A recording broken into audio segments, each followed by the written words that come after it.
Hey everybody, this is Keough, and I have my 8th session of Smolov, the base cycle for squats for you. You're going to see me do 370 pounds for sets of 3 over 10 sets. And my original plan was just to repeat the session I didn't complete last week, but I decided just to add 5 pounds on so that I was increasing the weight at even 20-pound increments over the course of these weeks. So next week I'm going to bump all of these up another 10 pounds, so I'll be doing 380 for 10 sets of 3. This felt infinitely better than the 365 that I did for 7 sets of 3 last week. Number one, I did a much better job, I think, of treating the various ailments that have plagued me over the last week. I've had some sort of adductor strain that I've really worked hard to ice, and so my method of icing has been to take a nearly finished vodka bottle from our freezer that nobody is ever going to drink. I don't drink, and I haven't had a drink in years. So I don't know who's going to drink this thing, but it's been icing my nether regions for the last couple of days, to put it kindly, and so that's actually been working pretty well. I've been icing it pretty aggressively several times per day, and the pain really went down a lot, and I didn't even notice it until after the 4th set. Even then, the pain wasn't nearly as bad as it was during my last session. I also tried wrapping my leg today, and just with an ace bandage, and that worked pretty well as well. Just using the compression, I think, kept it from flaring up too bad. So overall, that wasn't bothering me too much. You'll notice I'm wearing a belt for these.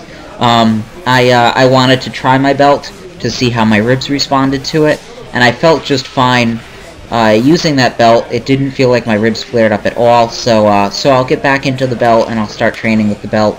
I really don't need it for a lot of these sets, a lot of the sessions that I do early in the week, but it's good to have for the higher intensity work, because it does make a difference. I find that for me it doesn't seem to make a big difference, but it does make a difference. It helps me create intra-abdominal pressure out of the hole, which makes me a little bit faster coming out of the hole. So I like using the belt, and I'm gonna try and incorporate it into all of my squatting this last week, assuming my ribs feel fine. I did a pretty good job here today of keeping my technique under a higher intensity load. This is, for me, a 5-pound PR for wrapless squatting, which is ridiculous but true, and it felt really good. Again, it felt just a million times easier than 365. If you remember last week, I cut my session short because my technique was really falling apart, and I did a better job today of sitting back into my squats, keeping a neutral spine. I do still round over on these, but it's not as bad as before. And what I was doing before that I really want to avoid doing is I was allowing my my right elbow to drop, and I was allowing my right shoulder to dip, so the bar was coming uneven, especially as I was dropping into the hole, and I didn't do that nearly as badly today. I felt a lot better about the stability of my bar and the evenness of my bar as I was squatting. Did happen on occasion, but it looked nothing near as bad as what I was doing with my 365 sets last week. So anyway, 8 sessions down. I have 4 sessions to go. I feel really good on Smolov. I've kept the rate of progression down, and I didn't use a tremendously high starting max to base my percentages off of, so the weights have been pretty manageable. I've been able to work into the sessions pretty easily. I've adjusted to the high frequency training pretty easily, so I'm now sort of deciding for myself what I want to do after this cycle. My adductor is going to play a role in this. It's going to play a role in the decision that I make. If it feels good, I might max test after this is done. If it doesn't feel great, I might max test, but I might not max test my squat. I might take a week off from squatting and max test my deadlift instead.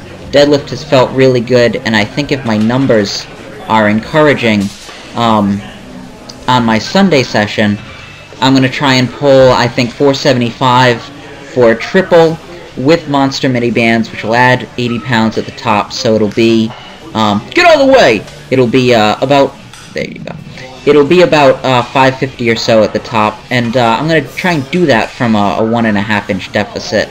And I think if I'm able to do that, I think I'm going to give serious thought to testing my deadlift max. My hope is that by doing a lot of high frequency squatting, that my squat might actually carry over to my deadlift. As you note, I have a very unconventional squat stance, and so my hope is that there's going to be some correlation between the two, and that this might actually help build my deadlift. That would be fantastic if it happens. If it doesn't happen, I'm still deadlifting while doing Smolov, so my deadlift I certainly don't expect to drop. I'm not doing quite the same volume as before, but I certainly am still deadlifting, so I'm sure it'll be just fine. It's felt really good, so I'm considering testing it after this next week. Either way, I'm going to run this base cycle again, either with a deload or without a deload. I'm going to keep running it. I'm probably going to run it a couple more times until my meet, because I feel really good on it. I feel like I'm getting a lot of practice with my squat, and I think the work is going to do me good. I have a lot of new subscribers, which is fantastic. I made some joke about Frank Yang having way more subscribers than me, and apparently word got back to him, and I think he plugged my channel. So anyway, thank you to Frank. I really appreciate that. I appreciate the new subscribers. For those of you who have just recently subscribed, I hope you enjoy the channel. I post a lot of videos, and I post them frequently, so I hope you like my stuff. Keep checking in. I will have more videos for you very soon.